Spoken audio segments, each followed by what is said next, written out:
Penguin Random House Audio presents The Office of Historical Corrections, a Novella and Stories by Danielle Evans.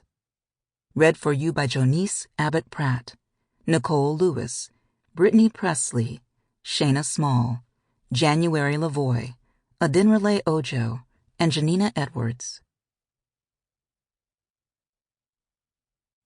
For Dawn Valor Martin. We know, in the case of the person, that whoever cannot tell himself the truth about his past is trapped in it, is immobilized in the prison of his undiscovered self. This is also true of nations. We know how a person, in such a paralysis, is unable to assess either his weaknesses or his strengths, and how frequently indeed he mistakes one for the other. James Baldwin. I am accused of tending to the past as if I made it, as if I sculpted it with my own hands. I did not. This past was waiting for me when I came. Lucille Clifton. Happily Ever After. When Lissa was 7, her mother took her to see the movie where the mermaid wants legs.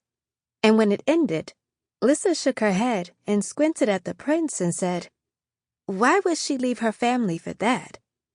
Which for years contributed to the prevailing belief that she was sentimental or soft-hearted, when in fact, she just knew a bad trade when she saw one. The whole ocean for one man. Not that she knew much about the ocean. Lissa had been born in a landlocked state, and at 30, it seemed the closest she might get to the sea was her job working the gift shop in the lobby of the Titanic. It was not a metaphor. It was an actual replica of the Titanic, with a mini museum on the lower level, though most of their business came from weddings and children's birthday parties hosted on the upper decks. The ship-shaped building was a creation of the late 90s, the pet project of an enterprising educational capitalist who wanted to build an attraction both rigorous in its attention to historical detail and visually stunning. To preserve history, he said to the public. To capitalize off of renewed interest in the disaster, he said to his investors. He had planned to build to scale, but that plan hadn't survived initial cost estimates. They'd only ever had a quarter of the passenger rooms the actual Titanic had, and most of those rooms were now unfurnished and used as storage closets. Their custom bed frames sold second-hand during the last recession. At the end of the summer season, a second-tier pop star rented the whole structure for a music video shoot, shutting down normal operations for 3 full days. Lissa had been planning on having the time off, but when the video's director came to finalize the plans for the space, he'd stopped in front of the shop glass, stared for a minute, then walked in and said, You're perfect."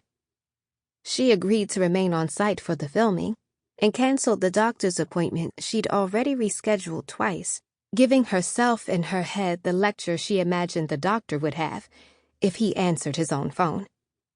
Her co-worker Mackenzie sulked around the ship for the rest of the afternoon, flinging herself into the director's line of vision without success. Mackenzie sometimes worked the gift shop counter with her, but only sometimes.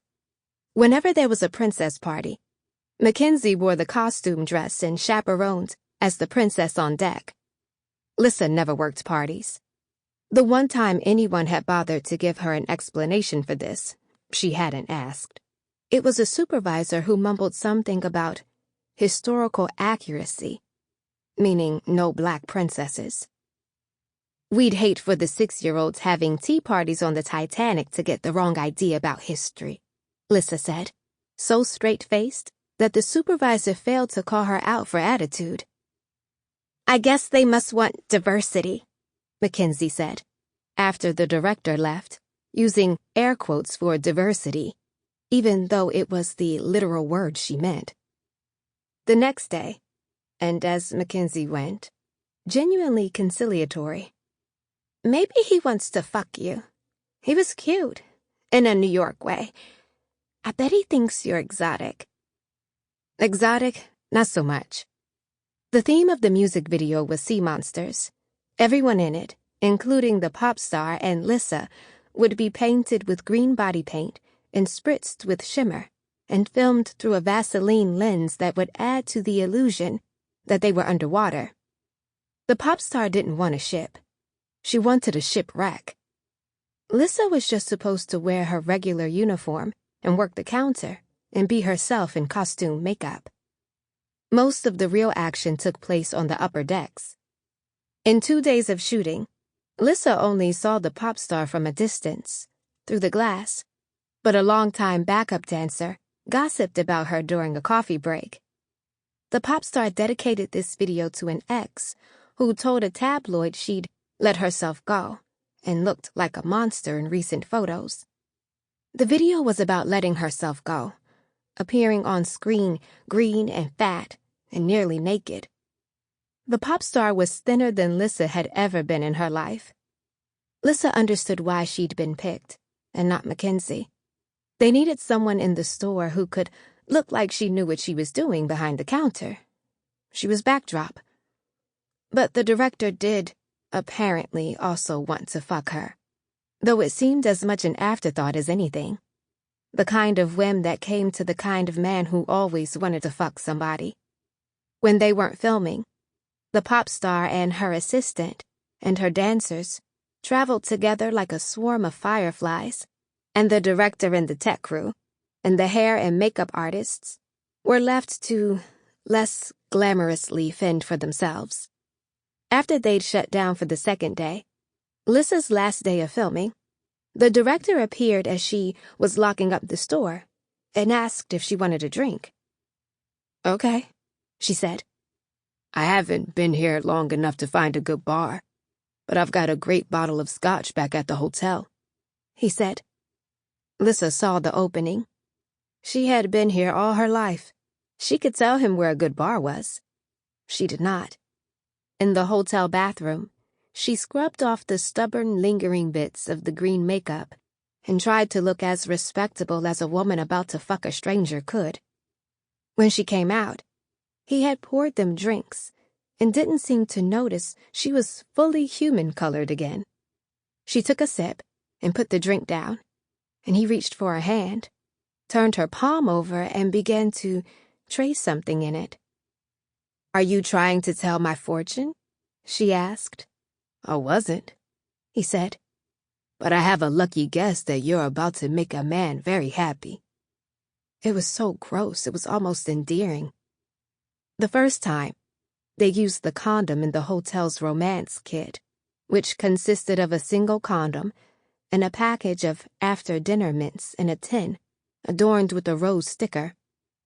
The second time, he pulled out, and the third time he didn't. "Was that okay? I mean, I know I'm safe," he said, a sentence that, in her experience, men who were in any capacity actually safe never had to say out loud. "But are you on something?" "You don't have to worry about that," she said. "I don't have ovaries." My mom died of cancer, so they took mine out, to be safe. See the scar?" She turned onto her back and pointed to the faint line across her abdomen. "I'm sorry," he said, placing a palm on her stomach. "It's fine," she said. "You don't have to pretend it's okay," he said. "We don't have to be friends," she said. She did, in fact, have ovaries. But she also had a period you could set a watch by, and an app that told her which weeks not to worry about carelessness. The scar on her belly was from an appendectomy she'd had as a teenager, and was the wrong direction for what it would have been if she'd had the other surgery. She was not supposed to still have the ovaries. A year and a half ago, her mother had gone to the hospital with what the intake doctor called textbook appendicitis symptoms and died of cancer 11 months later. Because hospice was for people who intended to die, and Sample complete. Ready to continue?